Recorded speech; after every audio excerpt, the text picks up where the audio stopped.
میں عید کی نماز پڑھنے کے بعد مسجد میں بیٹھا رو رہا تھا کیونکہ میری بیوی عمرہ کرنا چاہتی تھی اور میرے پاس پیسے نہیں تھے۔ تبھی ایک آدمی آیا اور اس نے میری جھولی میں 10 لاکھ رکھے اور کہا جاؤ اپنی بیوی کے ساتھ عمرہ کر کے آؤ، بس یہ میرا ایک خط روزہ رسول صلی اللہ علیہ وسلم پر رکھ دینا۔ میں خوش ہو کر بیوی کو عمرہ کروانے لے گیا اور جب میں نے وہ خط روزہ رسول صلی اللہ علیہ وسلم پر رکھا تو ہوش اڑ گئے، کیونکہ اندر سے میرا نام خالد ہے۔ میری شادی کو 8 سال کا عرصہ گزر چکا ہے۔ میری بیوی کا نام نائلہ ہے۔ میرے گھر میں میری بیوی اور میرے علاوہ کوئی نہیں رہتا، کیونکہ میرے ماں باپ فوت ہو گئے ہیں۔ بہنیں شادی کے بعد اپنے گھر میں رہتی ہیں اور میری بیوی بانجھ ہے۔ اللہ تعالیٰ نے ہمیں اولاد کی نعمت سے محروم رکھا ہوا ہے، مگر ہم میاں بیوی دونوں اس حال میں بھی بہت خوش ہیں۔ میں مزدوری کا کام کرتا ہوں۔ میں اتنا کماتا ہوں کہ جس سے ہمارے گھر کی روٹی بڑی مشکل سے پوری ہوتی تھی، مگر بیوی اسی میں بہت خوش تھی۔ اسی نے کبھی مجھے غریبی کے طعنے نہیں دیے تھے۔ بس اس کا ایک ہی خواب تھا کہ میں اسے کسی بھی طرح عمرہ کروا دوں، اللہ تعالیٰ کے گھر کی زیارت کروا دوں۔ میری بیوی 5 وقت نماز پڑھتی تھی اور رات کو روتے روتے سو جاتی۔ وہ اکثر خواب دیکھتی کہ ہم دونوں میاں بیوی عمرہ کرنے گئے ہوئے ہیں اور خانہ کعبہ کے پاس بیٹھے ہوئے ہیں۔ وہ صبح اٹھ کر خواب مجھے سناتی اور میں دل میں دعا کرتا کہ اے اللہ، تو نے ہم میاں بیوی کو اولاد نہیں دی، میری بیوی کو بانجھ رکھا، ہم اسی میں خوش ہیں، بس میری بیوی کی ایک خواہش پوری کر دے، اسے اپنے گھر کی زیارت کروا دے۔ ماہ رمضان آ چکا تھا اور میری بیوی نے کہا کہ وہ دن رات عبادت کرے گی اور اپنی بات اللہ تعالیٰ سے ضرور منوائے گی۔ انہی دنوں میری بیوی کی ملاقات ایک اللہ والی عورت سے ہوئی۔ اس کے بارے میں مشہور تھا کہ یہ جو دعا کرتی ہے قبول ہو جاتی ہے۔ اس عورت کو سب محلے والے آپا جی کہتے تھے۔ وہ استخارہ بھی کرتی تھی۔ وہ بہت ہی نیک خاتون تھی۔ نائلہ نے آج انہیں اپنے گھر پر بلایا تھا۔ ماہ رمضان میں ہمارا کام بہت کم ہو جاتا ہے، اس لیے میں بھی گھر پر تھا۔ جب وہ آپا جی گھر آئی تو انہوں نے مجھے بھی سلام کیا تھا۔ اس عورت نے نقاب کیا ہوا تھا۔ میں وہاں سے اٹھ کر اپنے کمرے میں چلا گیا۔ میں ان کے پردے کا احترام کرتا ہوا اندر کمرے میں آ گیا تھا۔ نائلہ کی باتوں سے لگ رہا تھا کہ وہ اس عورت کے سامنے بچھی جا رہی ہے۔ اتنی مٹھاس اور نرم لہجہ میں نے اپنی بیوی کا کبھی نہیں دیکھا تھا جتنا وہ اس خاتون کے ساتھ برت رہی تھی۔ میرا دل چاہا میں اٹھ کر باہر گلی میں چلا جاؤں۔ آخر کب تک کان لگا کر ان خواتین کی باتیں سنتا رہوں؟ یہی سوچ کر میں جیسے ہی دروازے کے قریب گیا، آپا جی کی آواز میرے کانوں میں پڑی، جس میں وہ نائلہ کو خوشخبری سنا رہی تھی کہ چلو بس اب تم تیاری پکڑو۔ میں نے استخارہ کیا تھا اور میرے حساب کے مطابق کچھ دنوں بعد تم عمرے پر جا رہی ہو۔ اب کی مرتبہ نائلہ کی حیران زدہ سے آواز سنائی دی۔ وہ کہنے لگی، آپا جی میں کیسے جاؤں گی؟ میرے پاس تو پیسے ہی نہیں ہیں، گھر کے خرچے بھی بڑی مشکل سے پورے ہوتے ہیں، ہماری تو اولاد بھی نہیں ہے، اگر اولاد ہوتی تو ہم بھوکے مر جاتے۔ بس میں نے کہہ دیا ہے کہ تم جاؤ گی تو بس جاؤ گی، اب تیاری کرو۔ لیکن آپا جی میں اپنے شوہر کو کیا بولوں گی؟ وہ کیسے مانے گا؟ اسے تو یقین آپ خود دلا دیں۔ اس بات پر وہ خاتون مسکرا دی اور کہا کہ نہیں، اسے یقین دلانے کی ضرورت نہیں ہے، اسے یقین تب آ جائے گا جب جہاز کی ٹکٹ اس کے ہاتھ میں ہوگی اور تمہارا شوہر یہ خوشخبری سن چکا ہے۔ اب تم پریشان نہ ہو اور نہ ہی یہ سوچو کہ وہ تمہاری بات کو جھوٹ سمجھے گا۔ میں کمرے میں کھڑا اس عورت کی یہ بات سن کر حیران ہو گیا تھا۔ مجھے حیرانی اس بات پر تھی کہ اسے کیسے پتہ چلا کہ میں ان دونوں کی باتیں سن رہا ہوں۔ میں نے جوتا پہنا اور برآمدے میں کسی جانب دیکھے بغیر ہی باہر کا دروازہ پار کر گیا۔ باہر جاتے ہوئے میں مسلسل اسی عورت کے متعلق سوچ رہا تھا کہ وہ بھلا وہ اتنے یقین کے ساتھ کیسے کوئی بات کر سکتی ہے، اور اتنا یقین کہ میرے بارے میں بھی کہہ رہی تھی کہ وہ سن چکا ہے۔ میرا دماغ پھر سے الجھ گیا تھا۔ آخر یہ کون، اور نائلہ کا اس کے ساتھ کہاں سے رابطہ ہوا؟ دماغ مسلسل یہی سوچ رہا تھا۔ چلتے چلتے مجھے ایک ٹھوکر لگی اور میں گرتے گرتے سنبھل گیا تھا۔ جب پیچھے مڑ کر نیچے دیکھا تو سڑک پر ایک فقیر بیٹھا تھا۔ میں اسے دیوانہ سمجھ کر جانے ہی لگا جب وہ بول اٹھا، جسے اب سنبھلا ہے نا، ویسے ہی سنبھل جا، اسے نکال اپنے گھر سے، ورنہ تباہ ہو جائے گا۔ بھٹک مت، حلال کھا، وہ تجھے حرام کھلانا چاہتی ہے، تو اس کی باتوں میں نہ آنا۔ وہ فقیر آنکھیں بند کیے پتہ نہیں کیا کچھ بولتا جا رہا تھا۔ اس وقت سورج سر پر چمک رہا تھا۔ اس فقیر کو دیکھ کر مجھے شک ہوا کہ شاید خود سے باتیں کر رہا ہے۔ جب اس فقیر نے آنکھیں کھول کر جلالی انداز میں مجھے گھورا اور بولا کہ اب کھڑا کیوں ہے، جا یہاں سے، چلا جا، مجھے جانے کا بول کر فقیر اپنی جگہ سے اٹھ کھڑا ہوا اور وہ وہاں سے دوسری سمت مڑ گیا۔ میں ابھی تک وہیں پر کھڑا ہوا تھا اور سمجھنے کی کوشش کر رہا تھا کہ میری ساتھ کیا ہو رہا ہے۔ صبح سے لے کر اب تک میرے ساتھ سب کچھ ہی عجیب و غریب ہو رہا تھا اور میری سمجھ میں کچھ بھی نہیں آیا۔ میں دھیرے سے چھوٹے چھوٹے قدم اٹھاتا وہاں ایک قریبی پارک میں جا بیٹھا۔ اب دماغ سے وہ آپا جی نکل کر فقیر آن بیٹھا تھا۔ اس کے کہے گئے جملے مجھے شک و شبہات میں ڈال رہے تھے کہ آخر وہ کہنا کیا چاہ رہا تھا۔ اس کی کوئی بھی بات واضح نہیں تھی یا ایسی بالکل نہیں تھی جو بڑے آرام سے میری سمجھ میں آ جائے۔ بینچ پر بیٹھا ہوا میں مسلسل یہی سوچے جا رہا تھا، جا بھاگ جا یہاں سے، تو کچھ نہیں سمجھتا، جا، جب تک دھکے نہیں کھائے گا تجھے عقل نہیں آئے گی۔ ویسے بھی وہ بیٹھی ہے۔ جب میں نے اپنے پیچھے اسی فقیر کی آواز سنی تو اچھل پڑا۔ فقیر خود سے باتیں کرتا ہوا وہاں سے گزر رہا تھا۔ میں بہت زیادہ گھبرا گیا تھا۔ اب مجھے یہ فقیر ایک مرتبہ پھر سے مجھے شش و پنج میں ڈال چکا تھا۔ میں ایک مرتبہ پھر سے کچھ تفریق نہیں کر پایا کہ وہ خود کلامی کر رہا ہے یا مجھ سے باتیں کر رہا تھا۔ اس کا اندازہ خود کلامی والا تھا، مگر آواز اتنی تھی کہ صرف میں ہی سن سکتا تھا۔ فقیر چند لمحوں میں پارک سے باہر نکل چکا تھا۔ ان کا تو کام ہی یہی ہوتا ہے، گلی گلی کی خاک چھاننا۔ میں کچھ دیر پارک میں لیٹا رہا اور پھر اٹھ کر اپنے گھر آ گیا۔ اس وقت تک وہ آپا ہمارے گھر سے جا چکی تھی۔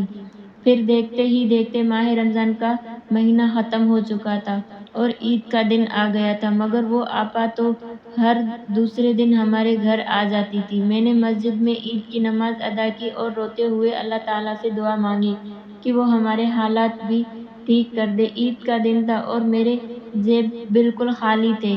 یہی سوچ کر میں مسجد سے اٹھ کر وہاں جا بیٹھا جہاں مزدور جمع ہوتے تھے۔ اکثر عید والے دن بھی مزدور یہاں آ کر بیٹھ جاتے تھے۔ اس کی وجہ یہ تھی کہ کچھ امیر لوگ یہاں آ کر ہم غریبوں کو زکوٰۃ اور خیرات دے جایا کرتے تھے۔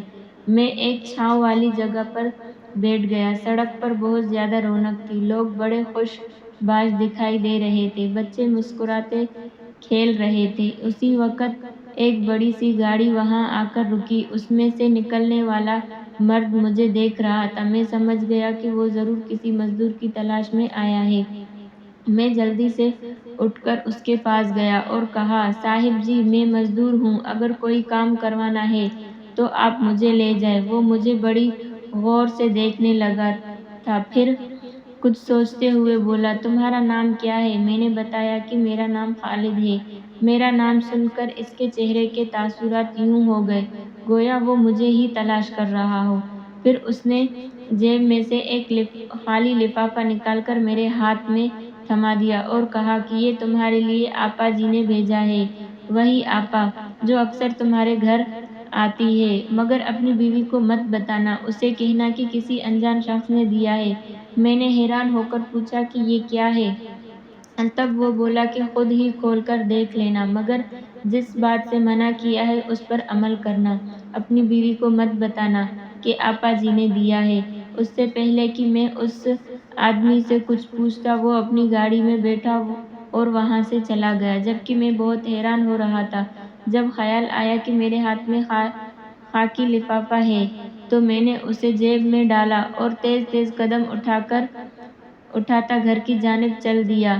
دماغ میں یہی سوچ رہا تھا کہ آج نائلہ سے جا کر پوچھتا ہوں کہ آخر یہ آپا جی ہے کون، اور نائلہ کو وہ کہاں پر ملی تھی، اور ان کا ہمیں یہ لفافہ بھیجنے کا کیا مقصد ہے۔ گھر پہنچا تو نائلہ میرا انتظار کر رہی تھی۔ مجھے دیکھ کر کہنے لگی کہ صبح سے راہ دیکھ رہی ہوں، آپ عید کی نماز ادا کرنے گئے تھے اور واپس ہی نہیں آ رہے تھے، کیوں، میرا انتظار کیوں کر رہی تھی؟ میں نے یہ سوال پوچھا تو وہ کہنے لگی، آپا جی نے بتایا تھا کہ آج تمہیں بہت بڑی خوشخبری ملنے والی ہے۔ میں نے اس کی بات ٹوک دی اور کہا کہ تم مجھے پہلے یہ بتاؤ کہ یہ خاتون تمہیں ملی کہاں پر تھی؟ نہ تم گھر سے باہر جاتی ہو اور نہ ہی ہمارے گھر محلے کی عورتیں آتی ہیں۔ نائلہ مسکرا کر بولی کہ یہ ماہ رمضان سے پہلے کی بات ہے، جب ایک روز میں گھر کا کام کاج کر کے فارغ بیٹھی ہوئی تھی، آپ کام پر تھے، دل کی بڑی عجیب سی کیفیت ہو رہی تھی، گویا کچھ برا ہونے والا ہے، کوئی مجھے قید کرنے والا ہے، دل گھٹ گھٹ کر تیز تیز دھڑکنے لگا تھا۔ اسی وقت باہر کا دروازہ بجا تھا۔ میں نے اٹھ کر دروازہ کھولا تو سامنے آپا جی کھڑی تھیں۔ میں انہیں تب نہیں جانتی تھی۔ وہ کہنے لگی، مجھے پانی مل سکتا ہے؟ میں نے سوچا کیا پتہ یہ خاتون کوئی چور ہی نہ ہو، ویسے بھی ہمارے پاس کوئی قیمتی چیز تو نہیں تھی۔ میں ابھی یہی سوچ رہی تھی کہ وہ دھیرے سے بولی، نیک بخت پریشان نہ ہو، بے شک کنڈی لگا کر چلی جاؤ، مجھے بڑی پیاس لگی ہے۔ مجھے یہ سن کر شرمندگی ہوئی اور میں نے انہیں گھر کے اندر بلا کر پانی پلا دیا۔ پھر وہ کچھ دیر میرے پاس بیٹھی رہی اور بڑی اچھی باتیں کرتی رہی۔ مجھے ان کی باتیں سن کر بڑا مزہ آیا۔ تب انہوں نے میرا ماتھا دیکھتے ہوئے کہا، بڑی کشادہ پیشانی لگتی ہے، شاید تم عمرے پر جاؤ۔ یہ سننے کی دیر تھی۔ میں نے انہیں بتایا کہ مجھے عمرے پر جانے کا کتنا شوق ہے، ساتھ ہی انہیں اپنے خواب بھی سنانے لگی۔ پھر ہم کافی دیر باتیں کر رہے تھے۔ وہ یہاں نئی آئی ہے، ادھر دوسرے محلے میں ان کا گھر ہے، بس بازار سے واپسی جا رہی تھی، ان کی پیاس نے برا حال کر دیا اور مجھ سے پانی مانگ کر پی لیا، مگر مجھے تو لگتا ہے قسمت ہمیں ملوانا چاہتی تھی۔ وہ دن اور آج کا دن ہے، مجھے ان سے بڑی عقیدت ہو گئی ہے۔ میں چپ چاپ بیوی کی بات ہی سنتا رہا۔ پھر میں نے نائلہ کو اس آدمی کا قصہ بتایا جس نے مجھے ایک لفافہ دیا تھا، البتہ یہ بات نہیں بتائی کہ وہ لفافہ آپا جی کی جانب سے آیا تھا۔ نائلہ بڑی حیران ہوئی اور ہم دونوں نے جیسے ہی وہ لفافہ کھولا ہماری آنکھوں سے خوشی کے آنسو گر پڑے۔ اس لفافے کے اندر 2 عمرے کے ٹکٹ تھے۔ یہ دیکھ کر میرا دل آپا جی کے لیے نرم ہونے لگا کہ وہ میری بیوی کی خواہش پوری کرنے کی خاطر کیسے چھپ کر ہماری مدد کر رہی ہے۔ وہ خدا کی واقعی نیک بندی ہے۔ میرا بہت دل چاہا کہ اپنی بیوی کو اس عظیم عورت کی عظمت کے متعلق بتاؤں، مگر اس آدمی کی بات یاد آ گئی کہ اپنی بیوی کو مت بتانا، اسی لیے نہ چاہتے ہوئے بھی مجھے چپ ہونا پڑا۔ اس کے بعد ہم نے ویزے کے لیے اپلائی کرنا تھا، جس کے لیے پیسے چاہیے تھے۔ ٹکٹ کے متعلق میری بیوی کچھ نہیں جانتی تھی، بس یہی علم تھا کہ اللہ اسے عمرے کے لیے بلا رہا ہے، تبھی اپنے کسی نیک بندے کے ہاتھوں مدد کی ہے۔ اگلے روز نائلہ نے بتایا کہ جب آپا جی کو میں نے ٹکٹ کا بتایا تو وہ بہت خوش ہوئی اور وہ کہنے لگی کہ میں نہ کہتی تھی کہ تم عمرے پر جا رہی ہو۔ پھر آپا جی نے مجھے 2 لاکھ دیے اور کہا کہ یہ میری طرف سے تحفہ رکھ لو۔ میں نے بہت انکار کیا، مگر انہوں نے زبردستی وہ پیسے مجھے دے دیے۔ آپا جی کے جانے کے بعد جب نائلہ نے وہ پیسے مجھے دیے تو میرے دل میں آپا جی کی عزت مزید بڑھ گئی تھی۔ وہ بہت ہی نیک اور بڑے دل والی خاتون تھی۔ میں ان کے متعلق جتنا سوچ رہا تھا اتنا ہی ان کی شخصیت سے متاثر ہوتا رہا تھا۔ خیر، عمرہ پر جانے کی سارے کام کرتے کرتے ہمیں تقریباً 1 مہینہ لگ گیا اور ہم ٹھیک اسی دن روانہ ہوئے جب آپا جی نے اپنے حساب کے متعلق بتایا تھا کہ ہم جائیں گے۔ میری بیوی تو بہت زیادہ خوش تھی، میرا دل بھی خوشی سے سرشار تھا۔ نائلہ بار بار میرا کندھا چھو کر کہتی کہ دیکھا، میں کہتی تھی نا ہم ضرور عمرہ کرنے جائیں گے، اب دیکھیں کیسے ہمارے خواب سچے ہو رہے ہیں۔ میں مسکرا کر اس کی بات میں سر ہلا دیتا تھا۔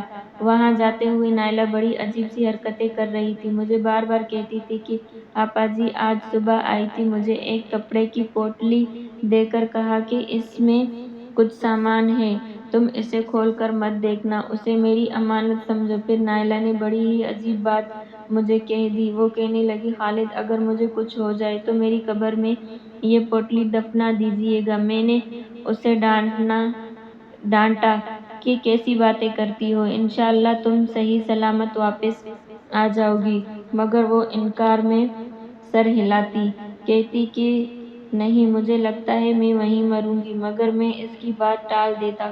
وہ پورا راستہ مجھے آپا جی کے ہی قصے سناتی گئی کہ وہ میرا کتنا خیال رکھتی تھی، میرے دل میں بھی اس خاتون کے لیے عقیدت تھی۔ خیر ہم دونوں اللہ تعالیٰ کے گھر پہنچ چکے تھے اور ہم دونوں نے عمرہ بھی کر لیا تھا اور باقی دن وہاں پر رک گئے۔ ہماری واپسی میں ابھی 10 دن باقی تھے جب اچانک نائلہ کی طبیعت خراب ہو گئی، اس سے اٹھ کر چلا بھی نہیں جاتا تھا، اس کی حالت بہت خراب تھی۔ میرے پاس اتنے پیسے بھی نہیں بچے تھے کہ ڈاکٹر کو دکھا دیتا، کیونکہ میں نے تھوڑا لالچ کیا تھا، خرچ کے بہت کم پیسے ساتھ رکھے تھے، باقی پیسوں سے پاکستان میں نے چھوٹے موٹے قرضے ادا کر کے آیا تھا۔ نائلہ کی حالت دیکھ کر میں بہت پریشان ہو گیا تھا۔ میں نے سن رکھا تھا کہ آب و ہوا چینج ہونے کی وجہ سے یہاں پر اکثر لوگ بیمار ہو جاتے ہیں۔ نائلہ کی بیماری کو بھی میں نے یہی سمجھا اور سوچا کہ یہ ٹھیک ہو جائے گی، اگر ایسا نہ ہوا تو پاکستان میں دکھا دوں گا۔ مگر ایک رات نائلہ کی طبیعت بہت بگڑ گئی۔ میرے ساتھ ہوٹل میں ایک شخص نے دیکھا تو ہسپتال لے گیا اور کہنے لگا سارے بل میں ادا کروں گا۔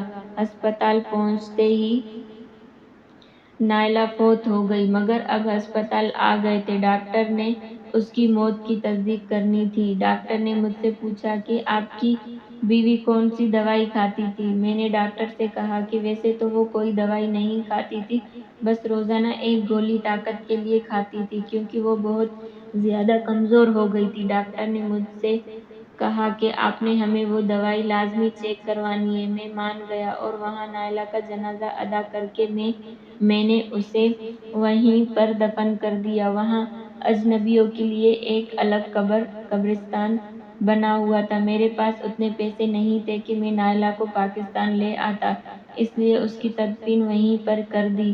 میں بہت دکھی تھا، اندر سے ٹوٹ چکا تھا۔ پھر ہوٹل آیا، پہلے سوچا کہ ڈاکٹروں کو دوا نہ دوں، مگر نہ جانے کون سی قوت تھی کہ میں نے ہسپتال میں ڈاکٹروں کو وہ دوا دکھا دی، جسے دیکھ کر وہ پریشان ہو گئے، کہنے لگے کہ اس کا لیب ٹیسٹ کریں گے، کل آ کر پتہ کرنا۔ میں چپ چاپ واپس آ گیا، دل رو رہا تھا، میری ہمسفر مجھ سے بچھڑ گئی تھی۔ رات کو نائلہ کی باتیں سوچتے ہوئے مجھے یاد آیا اس نے مجھے بتایا تھا کہ یہ دوائی بھی اسے آپا جی نے دی تھی، اسے کھانے سے اس کے کمزور بدن میں طاقت آ جائے گی۔ جب میں نے غور کیا تو یہ وہی دوا تھی جو ابھی میں ہسپتال دے کر آیا تھا۔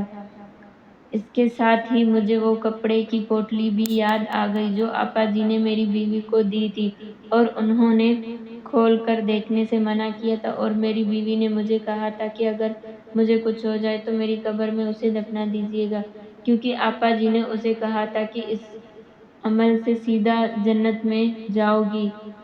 میں نے جلدی سے وہ پوٹلی اٹھائی اور اپنی بیوی کی قبر پر جانے لگا، مگر تجسس کے مارے اسے کھول کر دیکھ لیا، مگر میرے پیروں تلے سے زمین نکل گئی، کیونکہ اس میں عجیب و غریب قسم کی چیزیں تھیں۔ آج مجھے اس فقیر کی ہر بات پر یقین آ گیا تھا اور آپا جی کا اصل چہرہ بھی سامنے آ گیا تھا۔ فقیر صحیح کہتا تھا، اس کی بات نہ مان کر میں نے بہت بڑی غلطی کر دی تھی۔